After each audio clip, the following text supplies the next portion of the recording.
আমি এখন কলেজে পড়ছি। আজকে আমি আর আমার মামির সম্পর্ক নিয়ে বলবো। তাহলে শুরু করা যাক। সদ্য পাকামো শুরু হয়েছে, বাসের শেষের সিট তখন আমাদের গভীর আড্ডা বসত, চলত গভীর আলোচনা। কি আলোচনা আশা করছি বুঝতেই পারছেন, তাও বলেই দিই, সদ্য সেক্স নিয়ে নতুন নতুন তথ্য জানা শুরু করেছি, এরকম একটা সময় চলছে তখন। গরমের ছুটি পড়তে 2 দিন বাকি, তখন আমার বন্ধুরা একটা অ্যাডাল্ট ম্যাগাজিন কিনে নিয়ে এলো, তাতে বিভিন্ন ছবি গল্পে ভর্তি। সবাই মিলে ঠিক করল ম্যাগাজিনটা একজনের কাছে রাখা ঠিক হবে না, তাই কিছু কিছু পেজ ছিঁড়ে সবাই ভাগ করে নেবে। আমার ভাগে পড়ল 7টা পাতা, তার মধ্যে আবার 5টা পাতা জুড়ে গল্প আর 2 পাতায় ছবি। আমি বেশ হতাশ, কেন আমাকে ছবি দেওয়া হবে না বেশি। যাই হোক, ওটাই নিতে হলো আমাকে। তারপর ছুটি পড়ল, আমি মামা বাড়ি যাব ঠিক করলাম। একাই যাব, কারণ বাড়িতে কাজ চলছে, তাই বাড়িতে থাকতে হবে সবাইকে। আমি ব্যাগ গুছিয়ে চললাম মামা বাড়ি। এবার তার আগে মামা বাড়ির সম্পর্কে কিছু তথ্য দিয়ে রাখি। মামা বাড়িটি আমার একদম নিতান্তই গ্রামে, তবে গ্রামের অবস্থা ভালো, কারণ সবার জমি জমা অনেক। আমার মামাদেরও অনেক জমি, প্রায় 60 বিঘার মতো, তাই অভাব অন্টন কিছু নেই। বাড়িটা বেশ বড়, একই প্রাচীরের মধ্যে 2টি বাড়ি, একটা আগের মাটির বাড়ি আর একটা পাকা বাড়ি, গোয়াল আছে আলাদা করে। মামা বাড়িতে মামা মামি আর মামাতো দিদি আছে। দিদি কলেজে পড়ে, তাই শহরে থাকে, তাই মামা মামির সংসার। যাই হোক, আমি মামা বাড়ি এলাম, 1-2 দিন ভালোই চলল। এবার একদিন আমি জামা কাপড় বের করতে গিয়ে দেখি ব্যাগের ছোট চেনটায় সেই বইয়ের পাতাগুলো।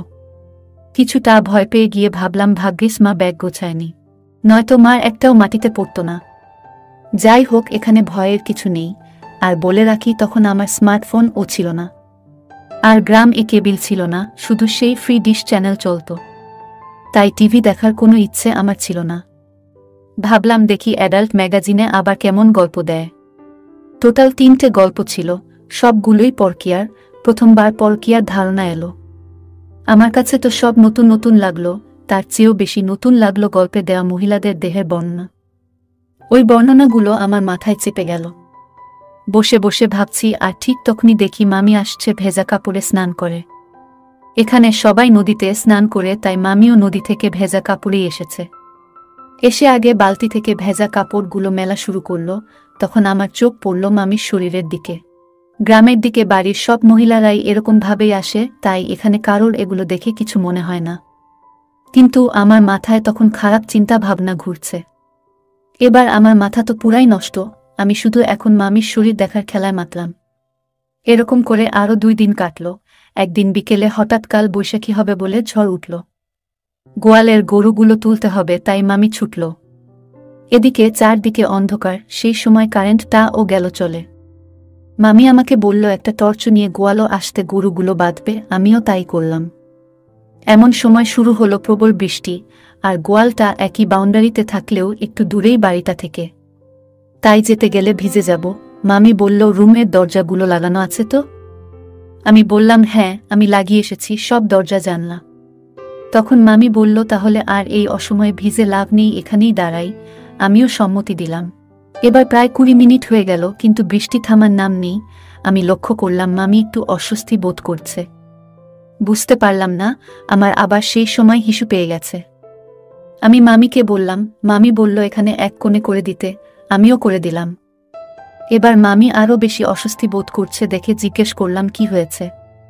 তখন মামি কিছু বলল না, বলল কিছু হয়নি তো। আরও একটু পর মামি হেসে হেসে বলছে আমাকেও মনে হয় যেতে হবে রে। মামি বলল এবার বৃষ্টি কমেছে, চল রুমে যাই। আমি বললাম হ্যাঁ। বলল চল খাওয়া দাওয়া করে চাবি লাগাতে হবে। আমি বললাম মামা আসেনি যে। মামি বলল আজকে আসবে না, সে শহরে গেছে চাষের জিনিস কিনতে। আমরা খাওয়া দাওয়া করে শুতে যাব। আমি মামিকে বললাম মামি আজ তোমার সাথে শুই।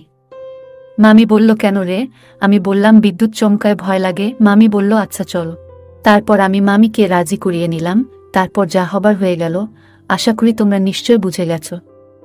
এরপর আরও 2 দিন কেটে গেল। মামা আজকে একটা অনুষ্ঠান বাড়িতে গেছে। মামি রান্না করছে, বাসনগুলো ধুতে বাড়ির কল তলায় গেছে, কিন্তু স্লিপ খেয়ে পড়ে গেল হঠাৎ। আমি গিয়ে আবার তুলে আনলাম, দিয়ে মামি বলল কোমরে আর হাঁটুতে খুব ব্যথা। আমি বললাম ওষুধ আনবো কি? বলল ওখানে মলম আছে, ওটা এনে দিয়ে দিলাম। হাঁটুতে নিজেই লাগলো, এবার কোমর লাগানোর চেষ্টা করতে লাগলো, কিন্তু কিছুতেই পারছে না। আমি মলম লাগিয়ে দিলাম। এরপর মামি বলল, উঠে বসবো, একটু ধরে দিলাম। রান্না করা ছিল, আমি সব বেড়ে দিয়ে খাওয়া দাওয়া করলাম, বাসন ও ধুয়ে দিলাম। এভাবেই চলল আমার আর মামির সম্পর্ক। যাই হোক, আজকের ভিডিও এই পর্যন্ত। যদি আমাদের ভিডিওগুলি ভালো লাগে তাহলে লাইক, কমেন্ট এবং শেয়ার করুন।